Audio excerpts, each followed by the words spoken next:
The Chicago Bears are the comeback kings. They have done it again. We're going to break down a ton of film on this game. Trust me, I do want to start with the defense because they had a lot of good turnovers, held them to 17. Offense did just enough to win this game. Let's just dive in. Another big time play here, the defense. I've loved the way they are attacking the football in the air. Obviously, they're not the best defense in the world. Today, they look really good. Specifically, in that first half, they looked incredible. And they continue to find ways to generate turnovers. Right here, we're just going to get a one-on-one down the field, kind of like this double move, okay? Towards the top side, you're going to see Jordan Addison. He's going to act like he's going to release out, and then he's going to take it down the field. Nashawn Wright, this is a guy that we've been talking about all year long. He is just generating a lot of turnovers. And right here, again, you're going to see a fake little out to the top side. Let me see if I can move this a little bit. Top side out, and then boom, he's going to turn up the field.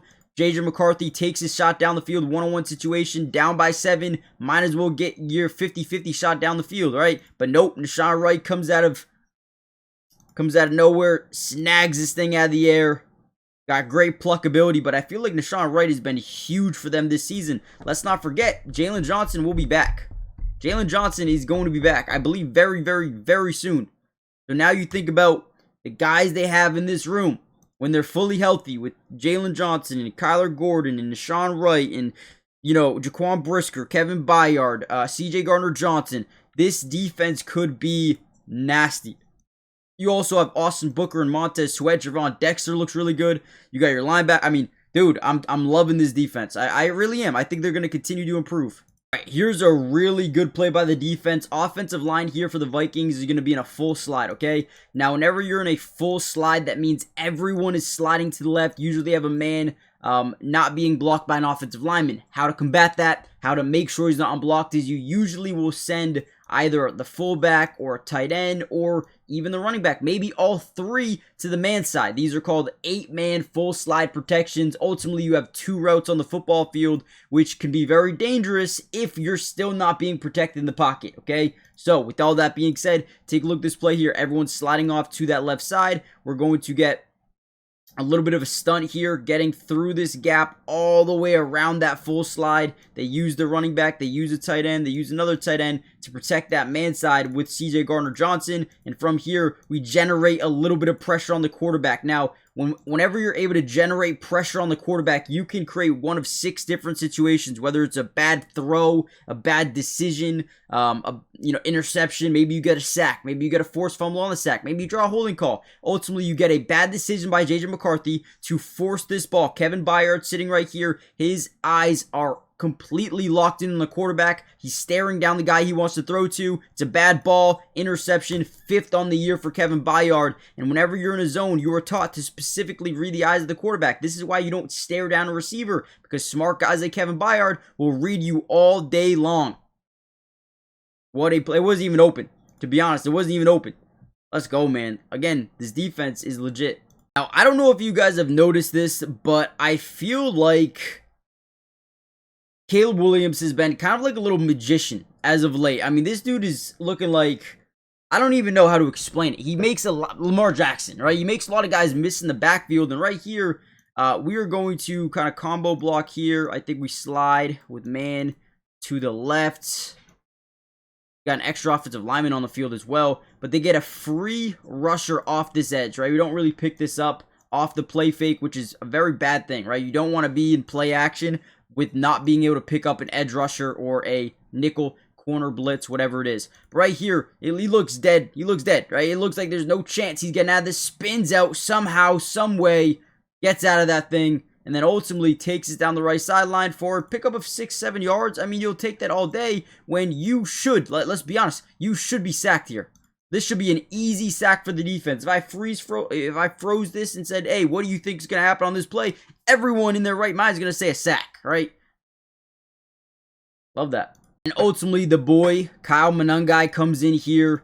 We come on, 13 personnel, 1 running back, 3 tight ends. Obviously, there's an extra offensive lineman, but he is eligible to catch the football, so we're going to call him a tight end for this specific play. You got 1 wide receiver, a little bit of eye candy with Luther Burden, seeing if anyone follows him across the formation. But we actually do a really good job because you see this DB, You guys can't see him. Let me move my thing. Boom. So he actually locks in on Luther Burden. That's one less guy we got to worry about. We pull a couple of guys from right to left, right, as our lead blockers. And what I like about Munungai is he is a north runner, right? He is not going to go east. He's not going to go west. He's going to go straight at your face.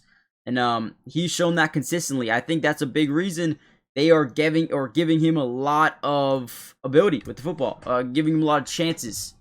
So I'm definitely high on Kyle Munungai. I don't know if he'll take over the complete backfield, but man, he is a good player, and you can tell Ben Johnson is definitely high on his overall potential. Now, really quickly, guys, do me a big time favor. Hit the like button if you haven't already done so, but most importantly, make sure you guys are subscribed. It is free. It doesn't cost anything, and we will be covering this Chicago Bear team throughout the entirety of the year. Offense, defense, individual player breakdowns if you guys want to see that with the all 22 coaches film. Turn on post notifications, and let's continue to dive into some more film. Monday Night Football is officially here. We got Packers, we got Eagles. Should be a really good game. At least in my opinion, it's got that potential. Now, I'm having so much fun on the Sleeper app. I can possibly over 1,000x my money every single day on this app, and it has been so much fun so far. And I kind of wanted to share you some of my picks before we do so. You guys can see them, but if you use my promo code DUBS, you see it right here, you are going to get a 100% match deposit up to $100, which means if you put in $100, they're going to give you $100. If you put in 50, they'll give you 50, right? It is a steal, I would do it just for that. Now, take a look at my picks. I'm going Saquon Barkley, more than 50 rushing yards. A.J. Brown, more than 40 receiving yards. Jalen Hurts, at least 1 touchdown. Jordan Love, more than 200 passing yards. And Romeo Doubs, more than 40 receiving yards. It's all lower than you may think, and I think it's safe. 30 to win 63. Not too crazy, not too wild. Let me know what you guys are doing for tonight. Are you going big? Are you staying safe? Let me know, and let's get back to the video. Another massive play here for the Chicago Bears. Only up by 6. You're backed up within your own 15-yard line, and it's 3rd and 14. 6 minutes left to go in the ball game. We're going to get a bunch of routes just kind of clearing out, right? Get vertical, get down the field, because usually in 3rd and 14 situations, teams tend to play a very off-brand zone coverage that's just off, right? Now from there, we're going to be on like a block late release by Colston Loveland. We're not going to go too far down the field. We're just going to be on a block release trying to chip off Dallas Turner, right? So boom, we're going to block. We're going to allow our guys to get vertical. We're going to leak out late. All we're going to do is dump it down. We're about 4 yards down the field, but because everyone's playing so back, we have a little bit of room after the catch, and Loveland makes 2 guys look silly in space, right? Look at the one cut ability. Look just like a running back. Look like DeAndre Swift. Plant that right foot, cut back left, make a man miss, and you pick up a first down that ultimately helps this team move the chains back up out of your own 15-yard line, give you some more room to ultimately try to get down the field and possibly end this game. I thought this was a massive play for them. Another laser here by Caleb Williams. We're going to get a little bit of pre-snap motion from left to right. First thing that we notice here, this is zone defense. We see nobody crossing the formation, kind of following him to the other side of the field. So we know this is zone. When it's zone, you can manipulate defenders by using your eyes. How do we do that on this play? I believe we're going to get like a flat here to the tight end, and we're going to get a quick little hitch. I believe it's actually opened up to this side. So I apologize for that. But either way, what we're going to do is open up, look out here to our tight end in the flats, trying to move this safety or DB corner down to the flat as we get this hitch here. We do have to be careful because they're in a zone. So these guys, they're all taught to read the quarterback's eyes. So if we're looking this way, this guy's going to naturally come in this direction. Pause. But you guys know what I mean, right? So as we look left, we're going to, boom, fire over the middle. Linebacker does get close, but again, we thread the needle. He catches the ball, gets back up, and then look at this, right? From 2nd to 11 to a first down. Look at Kyle Munungai. Another reason I love Kyle Munungai. He doesn't need to go help out, but he says, you know what? Let me just go put my body on these boys, and pushes them forward, as well as Drew Dahlman and Luther Burden and a bunch of other guys. He gets like 15, 16 yards on this play. That's just team effort. You can tell these guys are bought in. They want to win football games, man, and walk into Minnesota, have a good game. And they did it again. We had the kick return. I can't really show it because it will get copyrighted, but they bring it back right down by 1, get all the way near field goal range. Ultimately, Swift gets them within that 30-yard line where Cairo Santos missed the last field goal to put them up 19-10. Hits this one, they come back again, they win again, and the Chicago Bears are just the comeback kings, man. They are doing it.